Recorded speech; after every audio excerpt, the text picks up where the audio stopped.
Welcome back to the channel, and you know, after this Oilers game, I'm out of words. Like, something needs to change now. And you know, I was watching the whole game. I wasn't gonna lie, I watched the whole game. The first period was phenomenal. We literally took it to the best team right now in the NHL. We had 17 shots to I think their 6 or something stupid, and we took it to them for the first half of this game. And the Oilers haven't started a game like that since that 16-5 record. And you know what?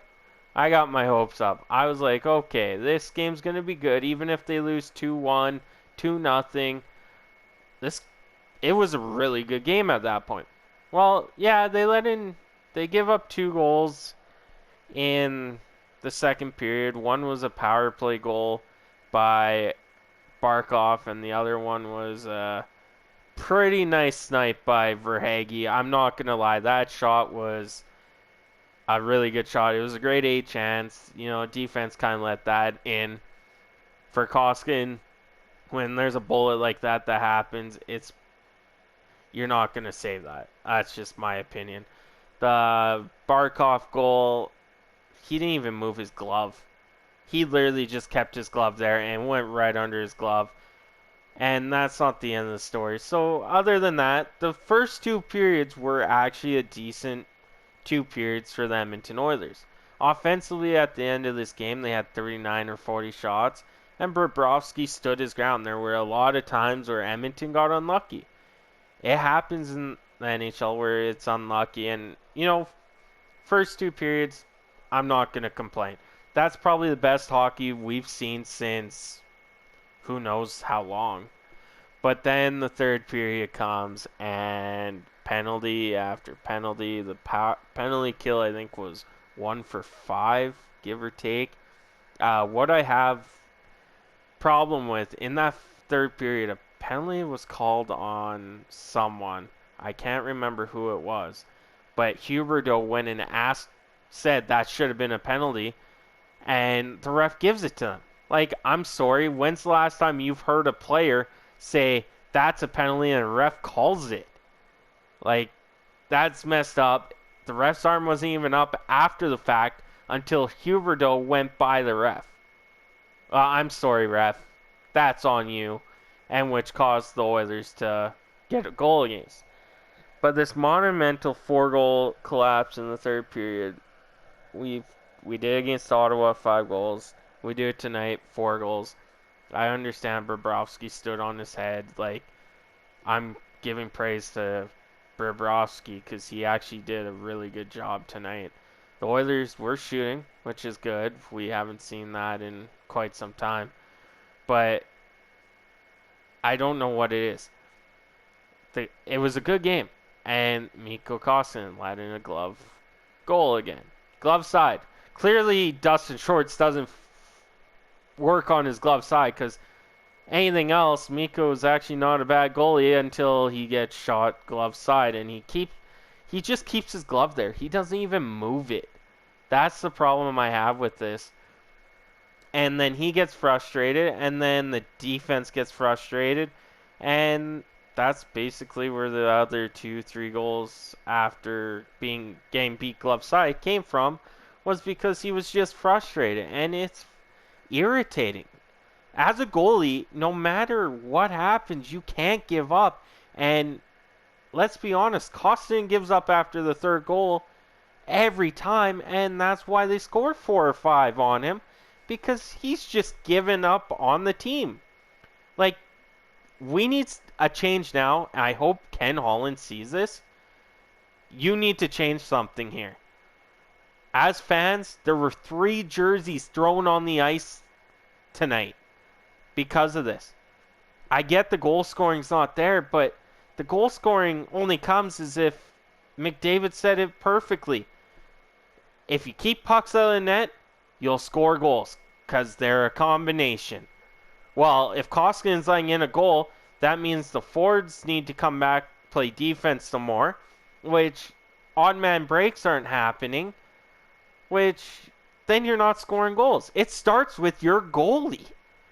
And I'm sorry, but I get, Stuart Skinner, hopefully he's back soon. He can get some games in because let's be honest, Stuart Skinner is going to be in the NHL full time either as a backup or a starter in the next year or so as a full season. But come on. Like, I don't know what to do. Give Konovalov a chance at this point. No one can be as bad as Mikko Koskinen. I'm not putting all the blame on him, but I'm putting some because goalies are there to make key saves in key situations, and Koskinen can't do that. Koskinen can't make a save glove side to save his life, and that's where everyone shoots. I'm pretty sure 3 or 4 of the goals were glove side. 2 were on the blocker side. And I don't know what to do.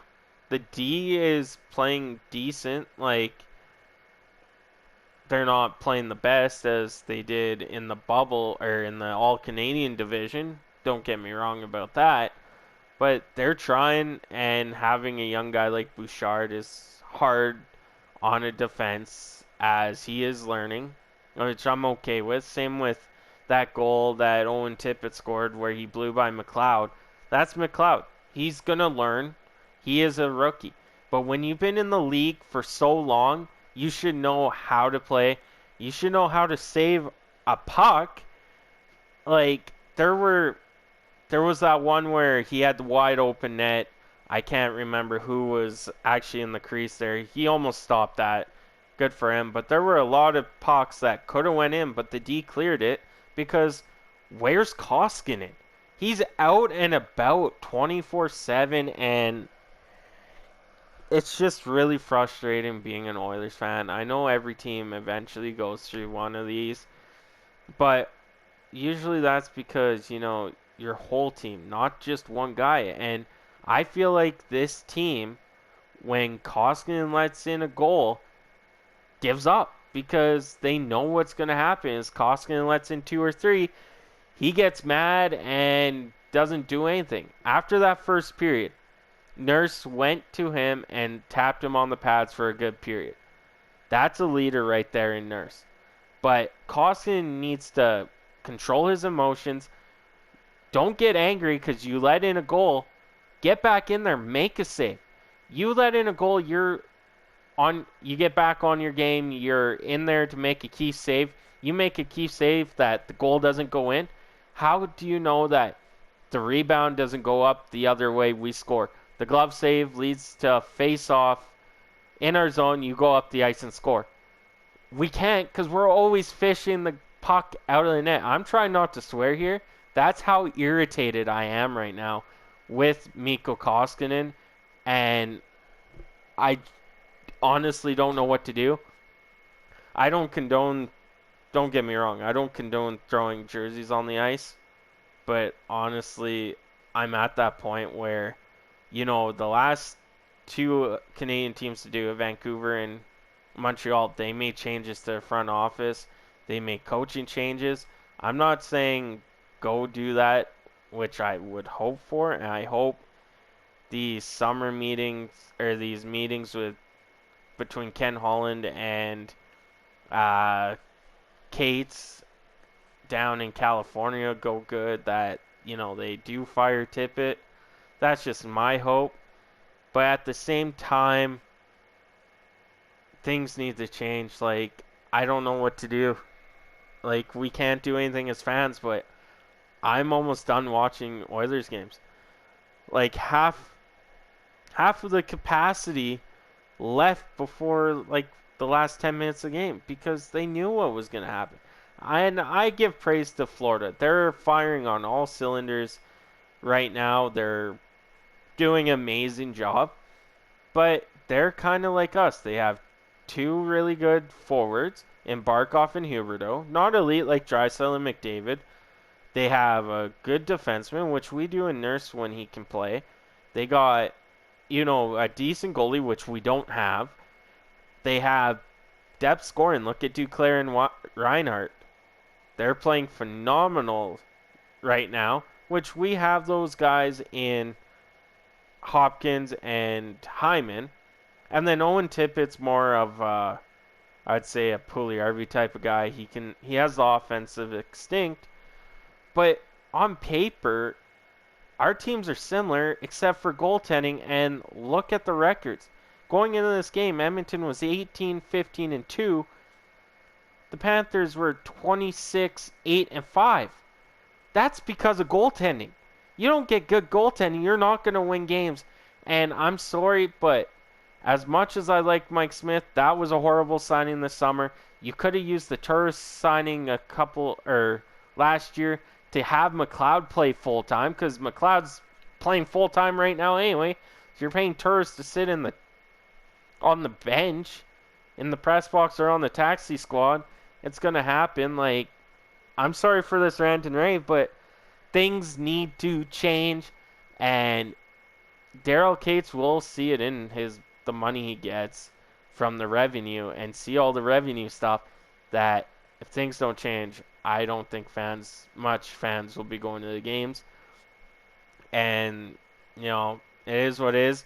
That's it for me tonight. I'm going to go enjoy some pizza and wings and a beer at the brew house. I'll catch you guys later on.